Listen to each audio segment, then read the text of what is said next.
Let's challenge something fundamental about how Americans think about whole grains. Most people's entire exposure consists of whole wheat bread, brown rice, and oatmeal. That's not inherently wrong, but Mediterranean regions have traditionally consumed a much broader range of grains, and this diversity offers both nutritional and culinary advantages that were missing in standard dietary advice.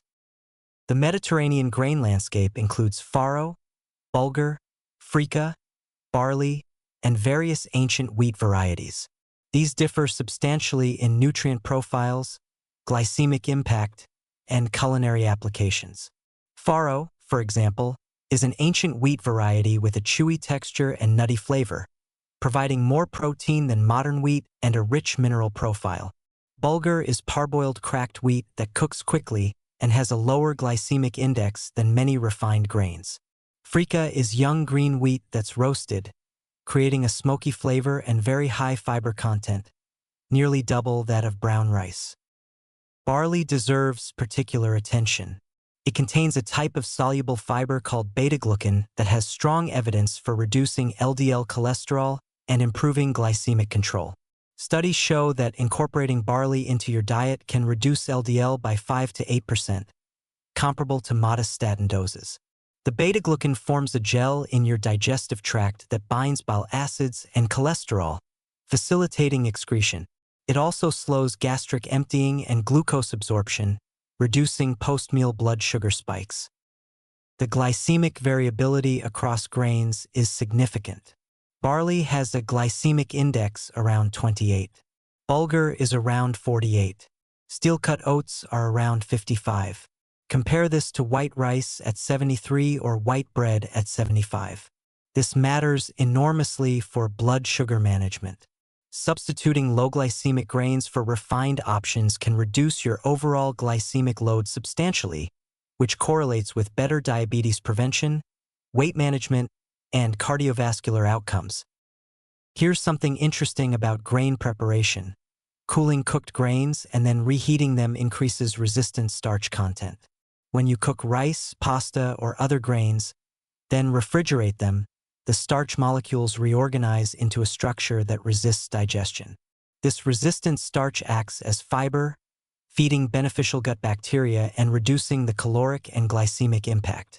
So that grain salad made with cooled farro or bulgur provides more resistant starch than the same grains served hot.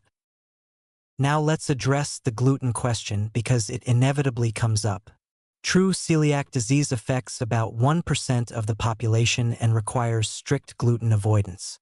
Non-celiac gluten sensitivity is more controversial, with estimates ranging from 1 to 6%. For these individuals, gluten-free grains like quinoa, rice, millet, and amaranth become necessary. But for the vast majority of people, whole wheat and other gluten-containing grains are health-promoting foods, not problems. The research comparing refined grains to whole grains is unambiguous. Whole grain consumption correlates with reduced cardiovascular disease, type 2 diabetes, certain cancers, and all-cause mortality. The benefit appears dose-dependent, with optimal intake around 3 to 5 servings daily. The fiber, minerals, antioxidants, and beneficial phytochemicals in the bran and germ provide these protective effects.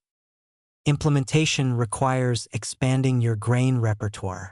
Week 1, try farro in a soup where you'd normally use rice. Week 2, use bulgur for tabbouleh or as a breakfast porridge. Week 3, add barley to stews or make it as a side dish. Week 4, experiment with freekeh in pilaf-style preparations. Within a month, you've quadrupled your grain diversity. Cooking techniques vary. Most grains use a 2-to-1 water-to-grain ratio, but consult specific instructions. Barley takes 45 to 60 minutes, farro about 30 minutes, bulgur just 10 to 15 minutes. Batch cooking on weekends, preparing several cups of grains, allows quick meal assembly during the week. The honest assessment is that grain diversity enhances both the nutritional profile and culinary interest of Mediterranean and DASH patterns. Different grains provide varying fiber types, mineral profiles, and phytochemicals. The key is treating grains as whole foods in their intact form rather than ground into flour, which dramatically increases their glycemic impact and reduces satiety.